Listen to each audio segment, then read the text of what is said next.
नमस्कार। आज सुनिए मुंशी प्रेमचंद की कहानी कुसुम। साल भर की बात है, एक दिन शाम को हवा खाने जा रहा था कि महाशय नवीन से मुलाकात हो गई। मेरे पुराने दोस्त हैं, बड़े बेतकल्लुफ और मनछले। आगरे में मकान है, अच्छे कवि हैं। उनके कवि समाज में कई बार शरीक हो चुका हूं। ऐसा कविता का उपासक मैंने नहीं देखा। पेशा तो वकालत, पर डूबे रहते हैं काव्य चिंतन में। आदमी ज़हीन है, मुक्तमा सामने आया और उसकी तह तक पहुंच गए। इसीलिए कभी कभी मुक्त में मिल जाते हैं, लेकिन कचहरी के बाहर अदालत या मुकदमे की चर्चा उनके लिए निषिद्ध है। अदालत की चारदीवारी के अंदर 4-5 घंटे वह वकील होते हैं। चारदीवारी के बाहर निकलते ही कवि हैं सिर से पांव तक। जब देखिए कवि मंडल जमा है, कवि चर्चा हो रही है, रचनाएं सुन रहे हैं, मस्त हो होकर झूम रहे हैं, और अपनी रचना सुनाते समय तो उन पर एक तल्लीनता सी छा जाती है। कंठ स्वर भी इतना मधुर है कि उनके पद बाण की तरह सीधे कलेजे में उतर जाते हैं। अध्यात्म में माधुर्य की सृष्टि करना, निर्गुण में सगुण की बहार दिखाना उनकी रचनाओं की विशेषता है। वो जब लखनऊ आते हैं, मुझे पहले सूचना दे दिया करते हैं। आज उन्हें अनायास लखनऊ में देखकर मुझे आश्चर्य हुआ। आप यहां कैसे? कुशल तो है? मुझे आने की सूचना तक न दी। बोले, भाईजान, एक जंजाल में फंस गया हूं, आपको सूचित करने का समय न था। फिर आपके घर को मैं अपना घर समझता हूं। इस तकल्लुफ की क्या जरूरत है कि आप मेरे लिए कोई विशेष प्रबंध करें? मैं एक जरूरी मुआमले में आपको कष्ट देने आया हूं। इस वक्त की सैर को स्थगित कीजिए और चलकर मेरी विपत्ति कथा सुनिए।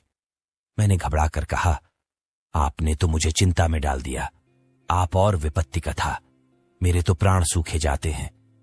घर चलिए, चित्त शांत हो तो सुनाऊं। बाल बच्चे तो अच्छी तरह हैं? हां, सब अच्छी तरह हैं, वैसी कोई बात नहीं है। तो चलिए, रेस्टोरेंट में कुछ जलपान तो कर लीजिए। नहीं भाई, इस वक्त मुझे जलपान नहीं सूझता। हम दोनों घर की ओर चले। घर पहुंचकर उनका हाथ मुंह धुलाया, शरबत पिलाया। इलायची पान खाकर उन्होंने अपनी विपत्ति कथा सुनानी शुरू की। कुसुम के विवाह में आप गए ही थे। उसके पहले भी आपने उसे देखा था। मेरा विचार है कि किसी सरल प्रकृति के युवक को आकर्षित करने के लिए जिन गुणों की जरूरत है, वह सब उसमें मौजूद है। आपका क्या ख्याल है? मैंने तत्परता से कहा, मैं आपसे कहीं ज्यादा कुसुम का प्रशंसक हूं। ऐसी लज्जाशील, सुघड़, सलीकेदार और विनोदिनी बालिका मैंने दूसरी नहीं देखी। महाशय नवीन ने करुण स्वर में कहा, वही कुसुम आज अपने पति के निर्दय व्यवहार के कारण रो रो कर प्राण दे रही है। उसका गौना हुए 1 साल हो रहा है। इस बीच में वह 3 बार ससुराल गई, पर उसका पति उससे बोलता ही नहीं। उसकी सूरत से बेजार है। मैंने बहुत चाहा कि उसे बुलाकर दोनों में सफाई करा दूं, मगर न आता है, न मेरे पत्रों का उत्तर देता है। न जाने क्या गांठ पड़ गई है कि उसने इस बेदर्दी से आंखें फेर लीं। अब सुनता हूं उसका दूसरा विवाह होने वाला है। कुसुम का बुरा हाल हो रहा है। आप शायद उसे देखकर पहचान भी न सकें। रात दिन रोने के सिवा दूसरा काम नहीं है। इससे आप हमारी परेशानी का अनुमान कर सकते हैं। जिंदगी की सारी अभिलाषाएं मिटी जाती हैं।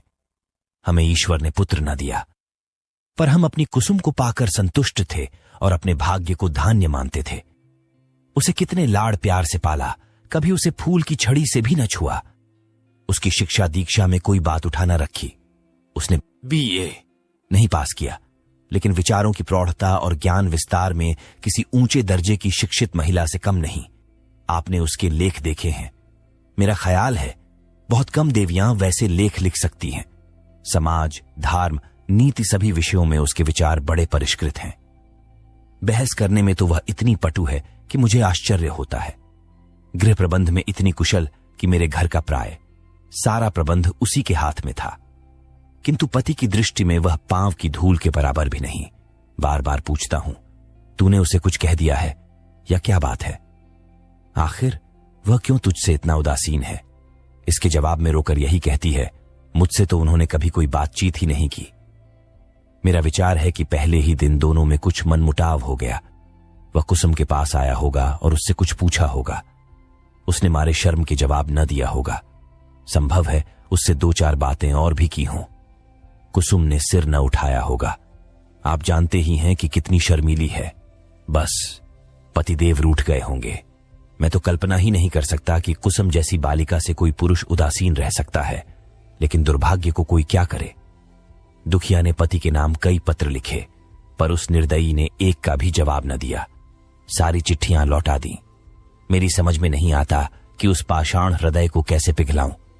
मैं अब खुद तो उसे कुछ लिख नहीं सकता। आप ही कुसुम की प्राण रक्षा करें, नहीं तो शीघ्र ही उसके जीवन का अंत हो जाएगा और उसके साथ हम दोनों प्राणी भी सिधार जाएंगे। उसकी व्यथा अब नहीं देखी जाती। नवीन जी की आंखें सजल हो गईं। मुझे भी अत्यंत क्षोभ हुआ। उन्हें तसल्ली देता हुआ बोला, आप इतने दिनों इस चिंता में पड़े रहे, मुझसे पहले ही क्यों ना कहा। मैं आज ही मुरादाबाद जाऊंगा और उस लौंडे की इस बुरी तरह खबर लूंगा कि वह भी याद करेगा। बचा को जबरदस्ती घसीट कर लाऊंगा और कुसुम के पैरों पर गिरा दूंगा। नवीन जी मेरे आत्मविश्वास पर मुस्कुराकर बोले, आप उससे क्या कहेंगे? यह ना पूछिए। वशीकरण के जितने मंत्र हैं उन सभी की परीक्षा करूंगा, तो आप कदापि सफल न होंगे। वह इतना शीलवान, इतना विनम्र, इतना प्रसन्न मुख है, इतना मधुर भाषी कि आप वहां से उसके भक्त होकर लौटेंगे। वह नित्य आपके सामने हाथ बांधे खड़ा रहेगा। आपकी सारी कठोरता शांत हो जाएगी। आपके लिए तो एक ही साधन है, आपके कलम में जादू है। आपने कितने ही युवकों को सन्मार्ग पर लगाया है। हृदय में सोई हुई मानवता को जगाना आपका कर्तव्य है। मैं चाहता हूं आप कुसुम की ओर से ऐसा करुणाजनक, ऐसा दिल हिला देने वाला पत्र लिखें कि वह लज्जित हो जाए और उसकी प्रेम भावना सचेत हो उठे। मैं जीवन पर्यंत आपका आभारी रहूंगा। नवीन जी कवि ही तो ठहरे। इस तजबीज में वास्तविकता की अपेक्षा कवित्व ही की प्रधानता थी। आप मेरे कई गल्पों को पढ़कर रो पड़े हैं। इससे आपको विश्वास हो गया है कि मैं चतुर संपेरे की भांति जिस दिल को चाहूं नचा सकता हूं। आपको यह मालूम नहीं कि सभी मनुष्य कवि नहीं होते और न एक से भावुक। जिन गल्पों को पढ़कर आप रोए हैं, उन्हीं गल्पों को पढ़कर कितने ही सज्जनों ने विरक्त होकर पुस्तक फेंक दी है। पर इन बातों का वह अवसर न था। वह समझते कि मैं अपना गला छुड़ाना चाहता हूं, इसलिए मैंने सहृदयता से कहा, आपको बहुत दूर की सूझी और मैं इस प्रस्ताव से सहमत हूं। और यद्यपि आपने मेरी करुणोत्पादक शक्ति का अनुमान करने में अत्युक्ति से काम लिया है, लेकिन मैं आपको निराश न करूंगा। मैं पत्र लिखूंगा और यथाशक्ति उस युवक की न्याय बुद्धि को जगाने की चेष्टा भी करूंगा। लेकिन आप अनुचित न समझें तो पहले मुझे वह पत्र दिखा दें जो कुसुम ने अपने पति के नाम लिखे थे। उसने पत्र तो लौटा ही दिए हैं, और यदि कुसुम ने उन्हें फाड़ नहीं डाला है तो उसके पास होंगे। उन पत्रों को देखने से मुझे झांत हो जाएगा कि किन पहलुओं पर लिखने की गुंजाइश बाकी है। नवीन जी ने जेब से पत्रों का एक पुलिंदा निकालकर मेरे सामने रख दिया और बोले, मैं जानता था आप इन पत्रों को देखना चाहेंगे, इसलिए इन्हें साथ लेता आया। आप इन्हें शौक से पढ़ें। कुसुम जैसी मेरी लड़की है, वैसी ही आपकी भी लड़की है। आपसे क्या पर्दा। सुगंधित गुलाबी चिकने कागज पर बहुत ही सुंदर अक्षरों में लिखे उन पत्रों को मैंने पढ़ना शुरू किया। मेरे स्वामी, मुझे यहां आए 1 सप्ताह हो गया, लेकिन आंखें पल भर के लिए भी नहीं झपकी। सारी रात करवटें बदलते बीत जाती हैं। बार बार सोचती हूं, मुझसे ऐसा क्या अपराध हुआ कि उसकी आप मुझे यह सजा दे रहे हैं। आप मुझे झिड़कें, घुड़कें, कोसें, इच्छा हो तो मेरे कान भी पकड़ें। मैं इन सभी सजाओं को सहर्ष सह लूंगी, लेकिन यह निष्ठुरता नहीं सही जाती। मैं आपके घर 1 सप्ताह रही। परमात्मा जानता है कि मेरे दिल में क्या क्या अरमान थे। मैंने कितनी बार चाहा कि आपसे कुछ पूछें, आपसे अपने अपराधों को क्षमा कराऊं, लेकिन आप मेरी परछाइयों से भी दूर भागते थे। मुझे कोई अवसर न मिला। आपको याद होगा कि जब दोपहर को सारा घर सो जाता था तो मैं आपके कमरे में जाती थी और घंटों सिर झुकाए खड़ी रहती थी, पर आपने कभी आंख उठाकर न देखा। उस वक्त मेरे मन की क्या दशा होती थी, इसका कदाचित आप अनुमान न कर सकेंगे। मेरी जैसी अभागिनी स्त्रियां इसका कुछ अंदाज कर सकती हैं। मैंने अपनी सहेलियों से उनकी सुहागरात की कथाएं सुन सुनकर अपनी कल्पना में सुखों का जो स्वर्ग बनाया था, उसे आपने कितनी निर्दयता से नष्ट कर दिया। मैं आपसे पूछती हूं, क्या आपके ऊपर मेरा कोई अधिकार नहीं है? अदालत भी किसी अपराधी को दंड देती है तो उस पर कोई न कोई अभियोग लगाती है, गवाहियां लेती है, उनका बयान सुनती है। आपने तो कुछ पूछा ही नहीं। मुझे अपनी खता मालूम हो जाती तो आगे के लिए सचेत हो जाती। आपके चरणों पर गिरकर कहती, मुझे क्षमा दान दो। मैं शपथ पूर्वक कहती, मुझे कुछ नहीं मालूम, आप क्यों रुष्ट हो गए? संभव है आपने अपनी पत्नी में जिन गुणों को देखने की कामना की हो वे मुझ में न हो। बेशक मैं अंग्रेजी नहीं पढ़ी, अंग्रेजी समाज की रीति नीति से परिचित नहीं, न अंग्रेजी खेल ही खेलना जानती हूं। और भी कितनी ही त्रुटियां मुझ में होंगी। मैं जानती हूं कि मैं आपके योग्य न थी। आपको मुझसे कहीं अधिक रूपवती, गुणवती, बुद्धिमती स्त्री मिलनी चाहिए थी। लेकिन मेरे देवता दंड अपराधों का मिलना चाहिए, त्रुटियों का नहीं। फिर मैं तो आपके इशारे पर चलने को तैयार हूं। आप मेरी दिलजोई करें, फिर देखिए मैं अपनी त्रुटियों को कितनी जल्द पूरा कर लेती हूं। आपका प्रेम कटाक्ष मेरे रूप को प्रदीप्त, मेरी बुद्धि को तीव्र और मेरे भाग्य को बलवान कर देगा। वह विभूति पाकर मेरी कायाकल्प हो जाएगी। स्वामी, क्या आपने सोचा है आप यह क्रोध किस पर कर रहे हैं? वह अबला जो आपके चरणों पर पड़ी हुई आपसे क्षमादान मांग रही है, जो जन्म जन्मांतर के लिए आपकी चेरी है, क्या इस क्रोध को सहन कर सकती है? मेरा दिल बहुत कमजोर है। मुझे रुलाकर आपको पश्चाताप के सिवा और क्या हाथ आएगा? इस क्रोधाग्नि की एक चिंगारी मुझे भस्म कर देने के लिए काफी है। अगर आपकी यह इच्छा है कि मैं मर जाऊं तो मैं मरने के लिए तैयार हूं। केवल आपका इशारा चाहती हूं। अगर मरने से आपका चित्त प्रसन्न हो तो मैं बड़े हर्ष से अपने को आपके चरणों पर समर्पित कर दूंगी। मगर इतना कहे बिना नहीं रहा जाता कि मुझ में 100 ऐब हों, पर एक गुण भी है। मुझे दावा है कि आपकी जितनी सेवा मैं कर सकती हूं उतनी कोई दूसरी स्त्री नहीं कर सकती। आप विद्वान हैं, उदार हैं, मनोविज्ञान के पंडित हैं। आपकी लौंडी आपके सामने खड़ी दया की भीख मांग रही है। क्या उसे द्वार से ठुकरा दीजिएगा? आपकी अपराधिनी कुसुम। यह पत्र पढ़कर मुझे रोमांच हो आया। ये बात मेरे लिए असह्य थी कि कोई स्त्री अपने पति की इतनी खुशामद करने पर मजबूर हो जाए। पुरुष अगर स्त्री से उदासीन रह सकता है तो स्त्री उसे क्यों नहीं ठुकरा सकती? वह दुष्ट समझता है कि विवाह ने एक स्त्री को उसका गुलाम बना दिया। वह उस अबला पर जितना अत्याचार चाहे करे, कोई उसका हाथ नहीं पकड़ सकता, कोई चूं भी नहीं कर सकता। पुरुष अपनी दूसरी, तीसरी, चौथी शादी कर सकता है। स्त्री से कोई संबंध न रखकर भी उस पर उसी कठोरता से शासन कर सकता है। वो जानता है कि स्त्री कुल मर्यादा के बंधनों में जकड़ी हुई है। उसे रो रो कर मर जाने के सिवा और कोई उपाय नहीं है। अगर उसे भय होता कि औरत भी उसकी ईंट का जवाब पत्थर से नहीं, ईंट से भी नहीं, केवल थप्पड़ से दे सकती है, तो उसे कभी इस बदमिजाजी का साहस न होता। बेचारी स्त्री कितनी विवश है। शायद मैं कुसुम की जगह होता तो इस निष्ठुरता का जवाब इसकी 10 गुनी कठोरता से देता। उसकी छाती पर मूक दलता, संसार के हेंसने की जरा भी चिंता न करता। समाज अबलाओं पर इतना जुल्म देख सकता है और चूं तक नहीं करता। उसके रोने या हेंसने की मुझे जरा भी परवाह न होती। अरे अभागे युवक, तुझे खबर नहीं, तू अपने भविष्य की गर्दन पर कितनी बेदर्दी से छुरी फेर रहा है। यह वह समय है जब पुरुष को अपने प्रणय भंडार से स्त्री के माता पिता, भाई बहन, सखियां, सहेलियां, सभी के प्रेम की पूर्ति करनी पड़ती है। अगर पुरुष में यह सामर्थ्य नहीं है तो स्त्री की क्षुधित आत्मा को कैसे संतुष्ट रख सकेगा? परिणाम वही होगा जो बहुधा होता है। अबला कुड़ कर मर जाती है। यही वह समय है जिसकी स्मृति जीवन में सदैव के लिए मिठास पैदा कर देती है। स्त्री की प्रेम सुधा इतनी तीव्र होती है कि वह पति का स्नेह पाकर अपना जीवन सफल समझती है और इस प्रेम के आधार पर जीवन के सारे कष्टों को हेंस खेल कर सह लेती है।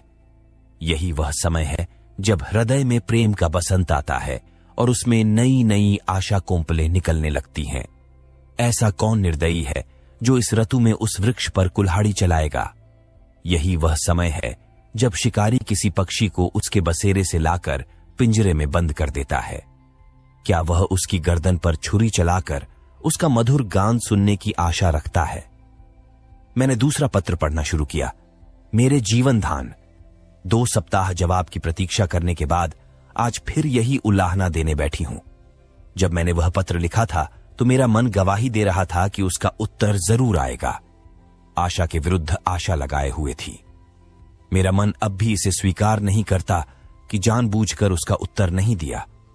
कदाचित आपको अवकाश नहीं मिला या ईश्वर न करे कहीं आप अस्वस्थ तो नहीं हो गए? किससे पूछूं? इस विचार से ही मेरा हृदय कांप रहा है। मेरी ईश्वर से यही प्रार्थना है कि आप प्रसन्न और स्वस्थ हों। पत्र मुझे न लिखें, न सही, रोकर चुप ही तो हो जाऊंगी। आपको ईश्वर का वास्ता है, अगर आपको किसी प्रकार का कष्ट हो तो मुझे तुरंत पत्र लिखिए, मैं किसी को साथ लेकर आ जाऊंगी।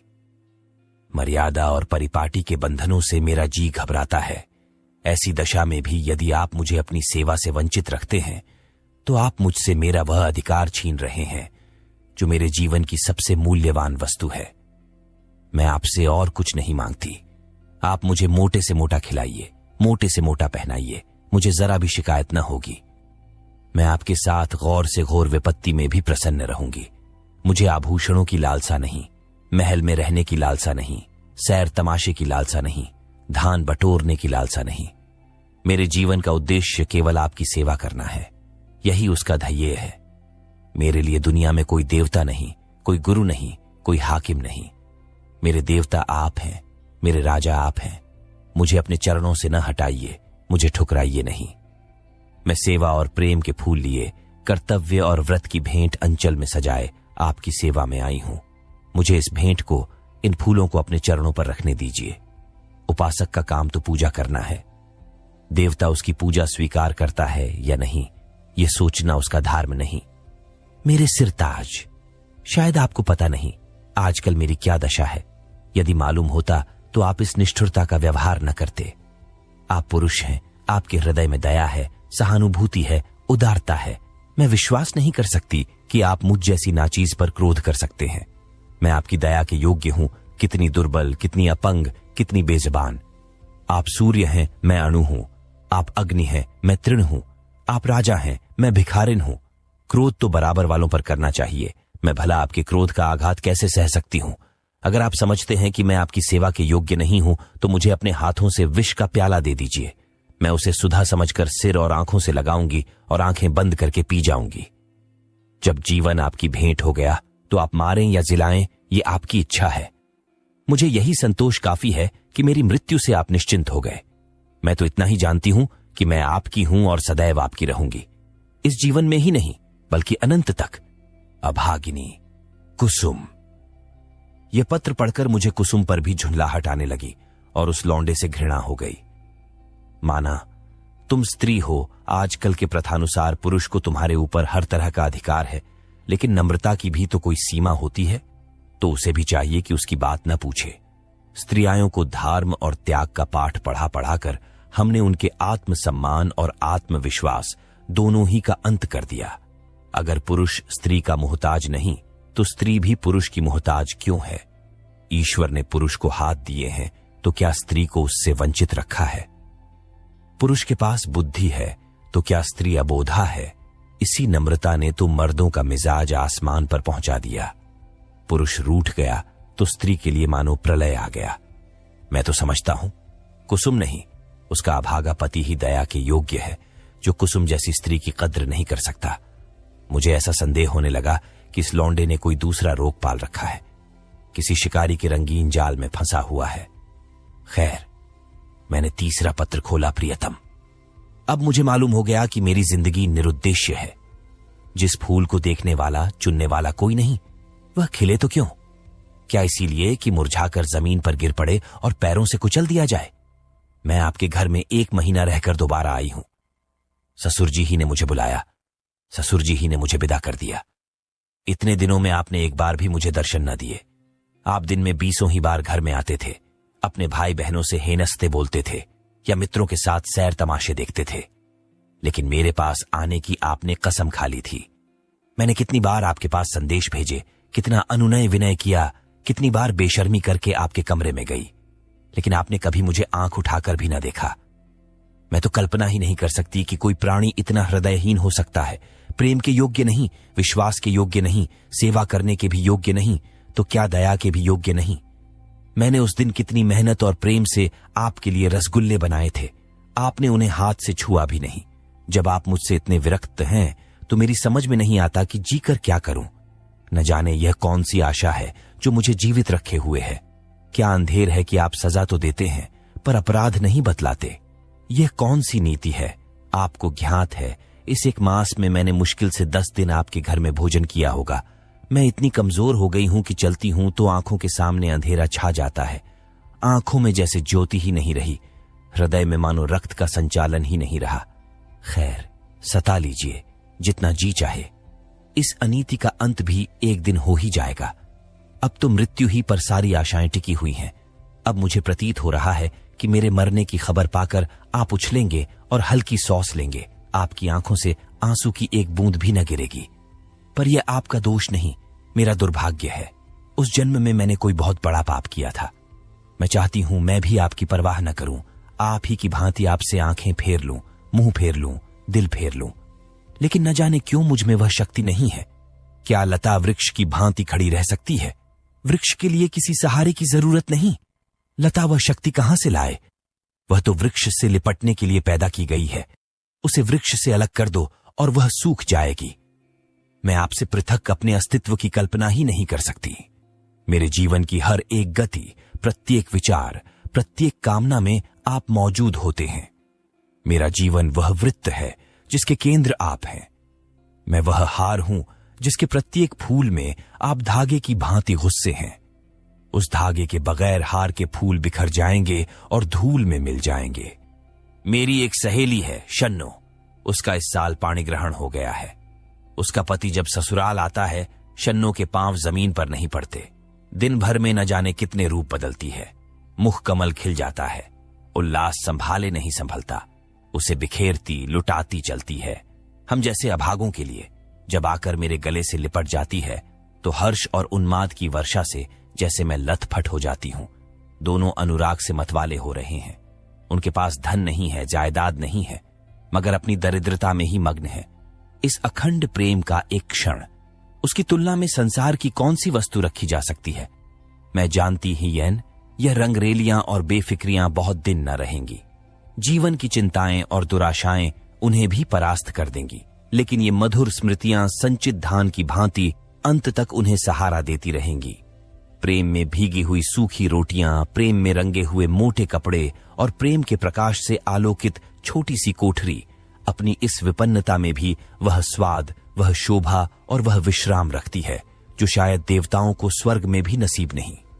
जब शन्नो का पति अपने घर चला जाता है तो वह दुखिया किस तरह फूट फूट कर रोती है कि मेरा हृदय गदगद हो जाता है।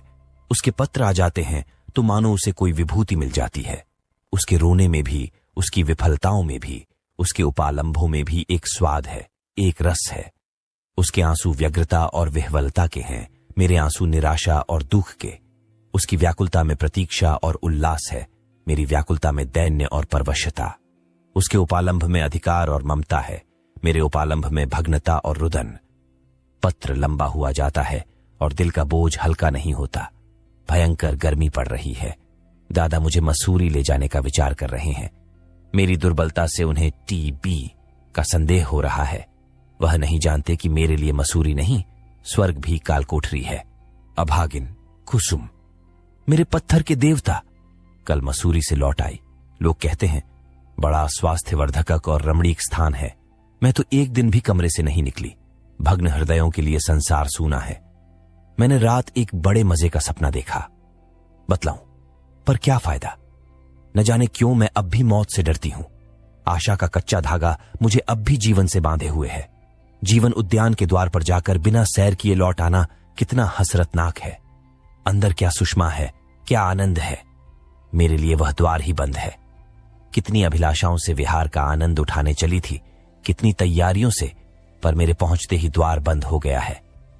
अच्छा बतलाओ, मैं मर जाऊंगी तो मेरी लाश पर आंसू की 2 बूंदें गिराओगे? जिसकी जिंदगी भर की जिम्मेदारी ली थी, जिसकी सदैव के लिए बौह पकड़ी थी, क्या उसके साथ इतनी भी उदारता न करोगे? मरने वालों के अपराध सभी क्षमा कर दिया करते हैं। तुम भी क्षमा कर देना। आकर मेरे शव को अपने हाथों से नहलाना, अपने हाथ से सौहाग के सिंदूर लगाना, अपने हाथ से सौहाग की चूड़ियां पहनाना, अपने हाथ से मेरे मुंह में गंगा जल डालना, 2-4 पग कंधा दे देना। बस मेरी आत्मा संतुष्ट हो जाएगी और तुम्हें आशीर्वाद देगी। मैं वचन देती हूं कि मालिक के दरबार में तुम्हारा यश गाऊंगी। क्या यह भी महंगा सौदा है? इतने से शिष्टाचार से तुम अपनी सारी जिम्मेदारियों से मुक्त हुए जाते हो। मुझे विश्वास होता कि तुम इतना शिष्टाचार करोगे तो मैं कितनी खुशी से मौत का स्वागत करती, लेकिन मैं तुम्हारे साथ अन्याय न करूंगी। तुम कितने ही निष्ठुर हो, इतने निर्दयी नहीं हो सकते। मैं जानती हूं तुम ये समाचार पाते ही आओगे और शायद एक क्षण के लिए मेरी शोक मृत्यु पर तुम्हारी आंखें रो पड़ें। कहीं मैं अपने जीवन में वह शुभ अवसर देख सकती। अच्छा, क्या मैं एक प्रश्न पूछ सकती हूं? नाराज न होना। क्या मेरी जगह किसी और सौभाग्यवती ने ले ली है? अगर ऐसा है तो बधाई। जरा उसका चित्र मेरे पास भेज देना। मैं उसकी पूजा करूंगी, उसके चरणों पर शीश नवाऊंगी। मैं जिस देवता को प्रसन्न न कर सकी, उसी देवता से उसने वरदान प्राप्त कर लिया। ऐसी सौभागिनी के तो चरण धो धो पीना चाहिए। मेरी हार्दिक इच्छा है कि तुम उसके साथ सुखी रहो। यदि मैं उस देवी की कुछ सेवा कर सकती, अपरोक्ष न सही परोक्ष रूप से ही तुम्हारे कुछ काम आ सकती। अब मुझे केवल उसका शुभ नाम और स्थान बता दो। मैं सिर के बल दौड़ी हुई उसके पास जाऊंगी और कहूंगी, देवी, तुम्हारी लौंडी हूं, इसलिए कि तुम मेरे स्वामी की प्रेमिका हो। मुझे अपने चरणों में शरण दो। मैं तुम्हारे लिए फूलों की सेज बिछाऊंगी, तुम्हारी मांग मोतियों से भरूंगी, तुम्हारी एड़ियों में महावर रचाऊंगी। ये मेरी जीवन की साधना होगी। ये न समझना कि मैं जलूंगी या कुढ़ूंगी। जलन तब होती है जब कोई मुझसे मेरी वस्तु छीन रहा हो। जिस वस्तु को अपना समझने का मुझे कभी सौभाग्य न हुआ, उसके लिए मुझे जलन क्यों हो? अभी बहुत कुछ लिखना था, लेकिन डॉक्टर साहब आ गए हैं। बेचारा हृदयदाह को टीबी समझ रहा है। दुख की सताई हुई कुसुम। इन दोनों पत्रों ने धैर्य का प्याला भर दिया। मैं बहुत ही आवेशहीन आदमी हूं। भावुकता मुझे छू भी नहीं गई। अधिकांश कलाविदों की भांति मैं भी शब्दों से आंदोलित नहीं होता। क्या वस्तु दिल से निकलती है? क्या वस्तु केवल मर्म को स्पर्श करने के लिए लिखी गई है? ये भेद बहुधा मेरे साहित्यिक आनंद में बाधाक हो जाता है, लेकिन इन पत्रों ने मुझे आपे से बाहर कर दिया। एक स्थान पर तो सचमुच मेरी आंखें भर आईं। ये भावना कितनी वेदनापूर्ण थी कि वही बालिका जिस पर माता पिता प्राण छिड़कते रहते थे, विवाह होते ही इतनी विपदग्रस्त हो जाए। विवाह क्या हुआ, मानो उसकी चिता बनी या उसकी मौत का परवाना लिखा गया। इसमें संदेह नहीं कि ऐसी वैवाहिक दुर्घटनाएं कम होती हैं, लेकिन समाज की वर्तमान दशा में उनकी संभावना बनी रहती है। जब तक स्त्री पुरुष के अधिकार समान न होंगे, ऐसे आघात नित्य होते रहेंगे। दुर्बल को सताना कदाचित प्राणियों का स्वभाव है। काटने वाले कुत्तों से लोग दूर भागते हैं, सीधे कुत्ते पर बालवृंद विनोद के लिए पत्थर फेंकते हैं। तुम्हारे दो नौकर एक ही श्रेणी के हों, उनमें कभी झगड़ा न होगा, लेकिन आज उनमें से एक को अफसर और दूसरे को उसका मातहत बना दो, फिर देखो अफसर साहब अपने मातहत पर कितना रोब जमाते हैं। सुखमय दाम्पत्य की नींव अधिकार साम्य ही पर रखी जा सकती है। इस वैषम्य में प्रेम का निवास हो सकता है, मुझे तो इसमें संदेह है। हम आज जिसे स्त्री पुरुषों में प्रेम कहते हैं, वह वही प्रेम है जो स्वामी को अपने पशु से होता है। पशु सिर झुकाए काम किए चला जाए, स्वामी उसे भूसा और खली भी देगा और उसकी देह भी सहलाएगा, उसे आभूषण भी पहनाएगा। लेकिन जानवर ने जरा चाल धीमी की, जरा गर्दन टेढ़ी की कि मालिक का चाबुक पीठ पर पड़ा। इसे प्रेम नहीं कहते। खैर, मैंने 5वां पत्र खोला जैसा मुझे विश्वास था। आपने मेरे पिछले पत्र का भी उत्तर न दिया। इसका खुला हुआ अर्थ है कि आपने मुझे परित्याग करने का संकल्प कर लिया है। जैसी आपकी इच्छा। पुरुष के लिए स्त्री पांव की जूती है, स्त्री के लिए तो पुरुष देवतुल्य है, बल्कि देवता से भी बढ़कर। विवेक का उदय होते ही वह पति की कल्पना करने लगती है। मैंने भी वही किया। जिस समय मैं गुड़िया खेलती थी, उसी समय आपने गुड्डे के रूप में मेरे मनोदेश में प्रवेश किया। मैंने आपके चरणों को पखारा, माला फूल और नैवेद्य से आपका सत्कार किया। कुछ दिनों के बाद कहानियां सुनने और पढ़ने की छाट पड़ी, तब आप कथाओं के नायक के रूप में मेरे घर आए। मैंने आपको हृदय में स्थान दिया। बाल्यकाल ही से आप किसी न किसी रूप में मेरे जीवन में घुसे हुए थे। वे भावनाएं मेरे अंतस्तल की गहराइयों तक पहुंच गई हैं। मेरे अस्तित्व का एक एक अणु उन भावनाओं से गूंथा हुआ है। उन्हें दिल से निकाल डालना सहज नहीं है। उसके साथ मेरे जीवन के परमाणु भी बिखर जाएंगे, लेकिन आपकी यही इच्छा है तो यही सही। मैं आपकी सेवा में सब कुछ करने को तैयार थी।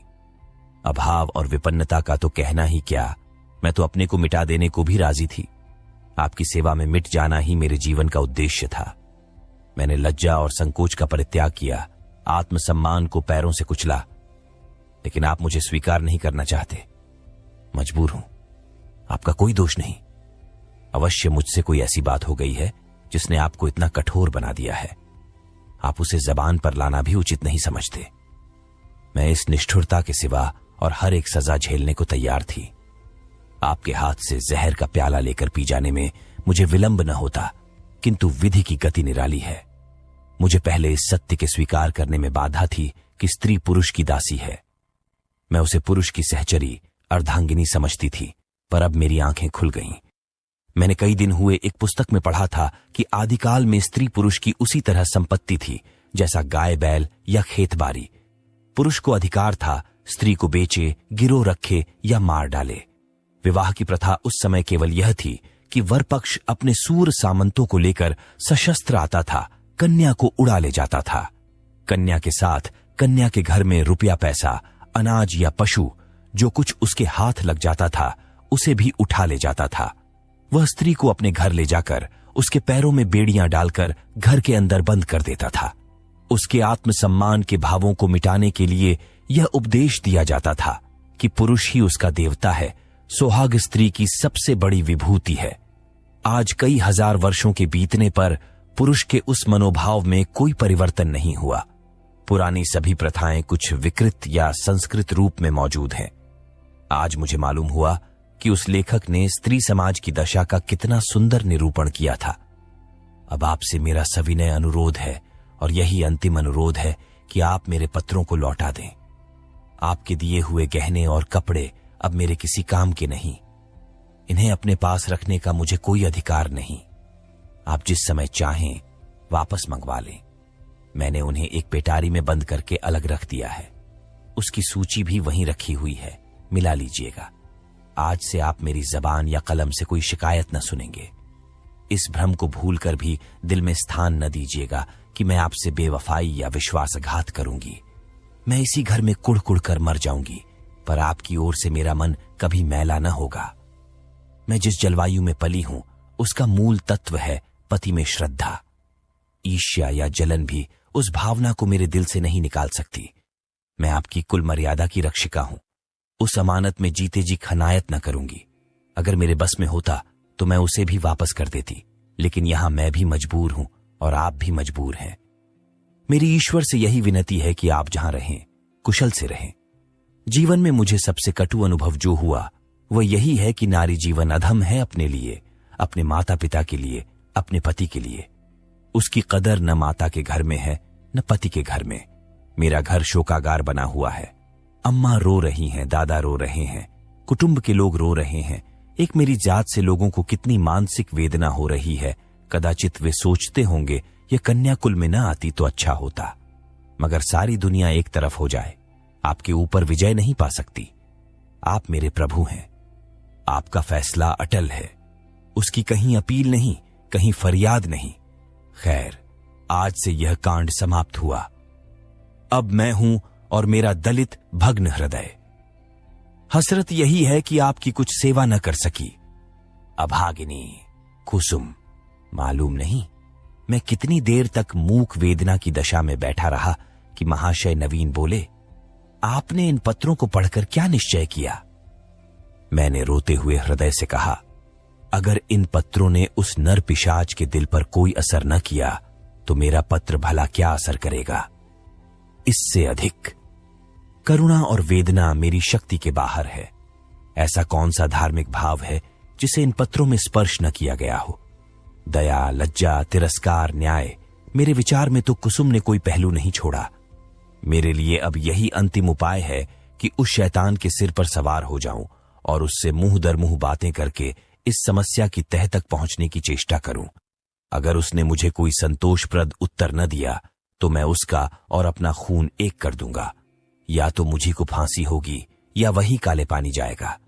कुसुम ने जिस धैर्य और साहस से काम लिया है वह सराहनीय है। आप उसे सांत्वना दीजिएगा। मैं आज रात की गाड़ी से मुरादाबाद जाऊंगा और परसों तक जैसी कुछ परिस्थिति होगी उसकी आपको सूचना दूंगा। मुझे तो यह कोई चरित्रहीन और बुद्धिहीन युवक मालूम होता है। मैं उस बहक में जाने क्या क्या बकता रहा। इसके बाद हम दोनों भोजन करके स्टेशन चले। वह आगरे गए, मैंने मुरादाबाद का रास्ता लिया। उनके प्राण अब भी सूखे जाते थे कि क्रोध के आवेश में कोई पागलपन न कर बैठूं। मेरे बहुत समझाने पर उनका चित्त शांत हुआ। मैं प्रातःकाल मुरादाबाद पहुंचा और जांच शुरू कर दी। इस युवक के चरित्र के विषय में मुझे जो संदेह था वह गलत निकला। मोहल्ले में, कॉलेज में, उसके इष्ट मित्रों में सभी उसके प्रशंसक थे। अंधेरा और गहरा होता हुआ जान पड़ा।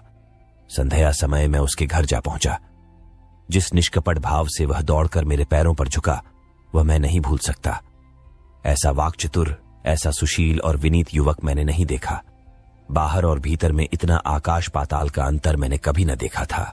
मैंने कुशल क्षेम और शिष्टाचार के 2-4 वाक्यों के बाद पूछा, तुमसे मिलकर चित्त प्रसन्न हुआ, लेकिन आखिर कुसुम ने क्या अपराध किया है जिसका तुम उसे इतना कठोर दंड दे रहे हो? उसने तुम्हारे पास कई पत्र लिखे, तुमने एक का भी उत्तर न दिया। वह 2-3 बार यहां भी आई, पर तुम उससे बोले तक नहीं। क्या उस निर्दोष बालिका के साथ तुम्हारा यह अन्याय नहीं है? युवक ने लज्जित भाव से कहा, बहुत अच्छा होता कि आपने इस प्रश्न को न उठाया होता। उसका जवाब देना मेरे लिए बहुत मुश्किल है। मैंने तो इसे आप लोगों के अनुमान पर छोड़ दिया था, लेकिन इस गलतफहमी को दूर करने के लिए मुझे विवश होकर कहना पड़ेगा। यह कहते कहते वह चुप हो गया। बिजली की बत्ती पर भांति भांति के कीट पतंगे जमा हो गए। कई झींगुर उछल उछल कर मुंह पर आ जाते थे और जैसे मनुष्य पर अपनी विजय का परिचय देकर उड़ जाते थे। एक बड़ा सा अंखफोड़ भी मेज पर बैठा था और शायद जस्त मारने के लिए अपनी देह तौल रहा था। युवक ने एक पंखा लाकर मेज पर रख दिया, जिसने विजयी कीट पतंगों को दिखा दिया कि मनुष्य इतना निर्बल नहीं है जितना वे समझ रहे थे। एक क्षण में मैदान साफ हो गया और हमारी बातों में दखल देने वाला कोई न रहा। युवक ने सकुचाते हुए कहा, संभव है आप मुझे अत्यंत लोभी, कमीना और स्वार्थी समझें, लेकिन यथार्थ यह है कि इस विवाह से मेरी वह अभिलाषा न पूरी हुई जो मुझे प्राणों से भी प्रिय थी। मैं विवाह पर रजामंद न था, अपने पैरों में बेड़ियां न डालना चाहता था, किंतु जब महाशय नवीन बहुत पीछे पड़ गए और उनकी बातों से मुझे यह आशा हुई कि वह सब प्रकार से मेरी सहायता करने को तैयार हैं, तब मैं राजी हो गया। पर विवाह होने के बाद उन्होंने मेरी बात भी न पूछी। मुझे एक पत्र भी न लिखा कि कब तक वह मुझे विलायत भेजने का प्रबंध कर सकेंगे। हालांकि मैंने अपनी इच्छा उन पर पहले ही प्रकट कर दी थी, पर उन्होंने मुझे निराश करना ही उचित समझा। उनकी इस अकृपा ने मेरे सारे मंसूबे धूल में मिला दिए। मेरे लिए अब इसके सिवा और क्या रह गया है कि LLB पास कर लूं और कचहरी में जूती फटफटाता फिरूं। मैंने पूछा, तो आखिर तुम नवीन जी से क्या चाहते हो? लेन देन में तो उन्होंने शिकायत का कोई अवसर नहीं दिया। तुम्हें विलायत भेजने का खर्च तो शायद उनके काबू से बाहर हो। युवक ने सिर झुकाकर कहा, तो यह उन्हें पहले ही मुझसे कह देना चाहिए था। फिर मैं विवाह ही क्यों करता? उन्होंने चाहे कितना ही खर्च कर डाला हो, पर इससे मेरा क्या उपकार हुआ? दोनों तरफ से 10-12 हजार रुपये खाक में मिल गए और उनके साथ मेरी अभिलाषाएं खाक में मिल गईं। पिताजी पर तो कई हजार का ऋण हो गया है। वह अब मुझे इंग्लैंड नहीं भेज सकते। क्या पूज्य नवीन जी चाहते तो मुझे इंग्लैंड न भेज देते?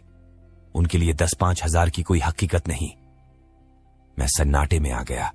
मेरे मुंह से अनायास निकल गया, छी, वाह री दुनिया और वाह रे हिंदू समाज। तेरे यहां ऐसे ऐसे स्वार्थ के दास पड़े हुए हैं जो एक अबला का जीवन संकट में डालकर उसके पिता पर ऐसे अत्याचारपूर्ण दबाव डालकर ऊंचा पद प्राप्त करना चाहते हैं। विद्यार्जन के लिए विदेश जाना बुरा नहीं, ईश्वर सामर्थ्य दे तो शौक से जाओ, किंतु पत्नी का परित्याग करके ससुर पर इसका भार रखना निर्लज्जता की पराकाष्ठा है। तारीफ की बात तो तब थी कि तुम अपने पुरुषार्थ से जाते। इस तरह किसी की गर्दन पर सवार होकर अपना आत्मसम्मान बेचकर गए तो क्या गए? इस पामर की दृष्टि में कुसुम का कोई मूल्य ही नहीं, वह केवल उसकी स्वार्थ सिद्धि का साधन मात्र है। ऐसे नीच प्रकृति के आदमी से कुछ तर्क करना व्यर्थ था।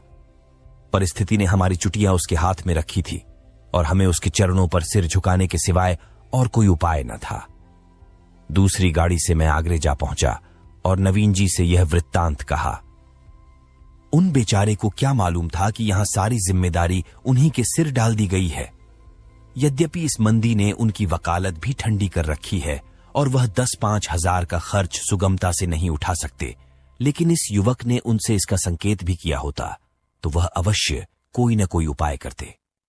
कुसुम के सिवा दूसरा उनका कौन बैठा हुआ है? उन बेचारे को तो इस बात का ज्ञान ही न था। अतएव मैंने यूं ही उनसे यह समाचार कहा तो वह बोल उठे, इस जरा सी बात को इस भले आदमी ने इतना टूल दे दिया। आप आज ही उसे लिख दें कि वह जिस वक्त जहां पढ़ने के लिए जाना चाहे शौक से जा सकता है। मैं उसका सारा भार स्वीकार करता हूं। साल भर तक निर्दयी ने कुसुम को रुला रुलाकर मार डाला। घर में इसकी चर्चा हुई। कुसुम ने भी मां से सुना। मालूम हुआ 1000 का चेक उसके पति के नाम भेजा जा रहा है, पर इस तरह जैसे किसी संकट का मोचन करने के लिए अनुष्ठान किया जा रहा हो। कुसुम ने भ्रिकुटी सिकोड़कर कहा, अम्मा, दादा से कह दो कहीं रुपये भेजने की जरूरत नहीं। माता ने विस्मित होकर बालिका की ओर देखा। कैसे रुपये?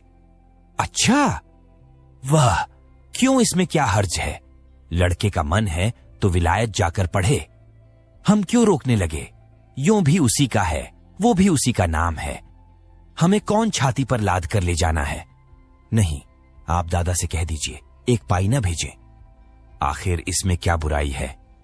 इसीलिए कि यह उसी तरह की डाकाजनी है जैसी बदमाश लोग किया करते हैं।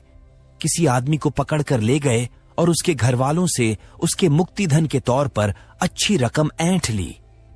माता ने तिरस्कार की आंखों से देखा। कैसी बातें करती हो बेटी? इतने दिनों के बाद तो जाके देवता सीधे हुए हैं और तुम उन्हें फिर चिढ़ाए देती हो। कुसुम ने झल्लाकर कहा, ऐसे देवता का रूठे रहना ही अच्छा। जो आदमी इतना स्वार्थी, इतना दंभी, इतना नीच है, उसके साथ मेरा निर्वाह न होगा। मैं कहे देती हूं, वहां रुपये गए तो मैं जहर खा लूंगी। इसे दिल लगी न समझना। मैं ऐसे आदमी का मुंह भी नहीं देखना चाहती। दादा से कह देना, और अगर तुम्हें डर लगता हो तो मैं खुद कह दूं। मैंने स्वतंत्र रहने का निश्चय कर लिया है। मां ने देखा, लड़की का मुखमंडल आरक्त हो उठा है। मानो इस प्रश्न पर वह न कुछ कहना चाहती है न सुनना। दूसरे दिन नवीन जी ने यह हाल मुझसे कहा तो मैं एक आत्मविस्मृत की दशा में दौड़ा हुआ गया और कुसुम को गले लगा लिया। मैं नारियों में ऐसा ही आत्माभिमान देखना चाहता हूं। कुसुम ने वह कर दिखाया जो मेरे मन में था और जिसे प्रकट करने का साहस मुझ में न था। साल भर हो गया है, कुसुम ने पति के पास एक पत्र भी नहीं लिखा और न उसका जिक्र ही करती है।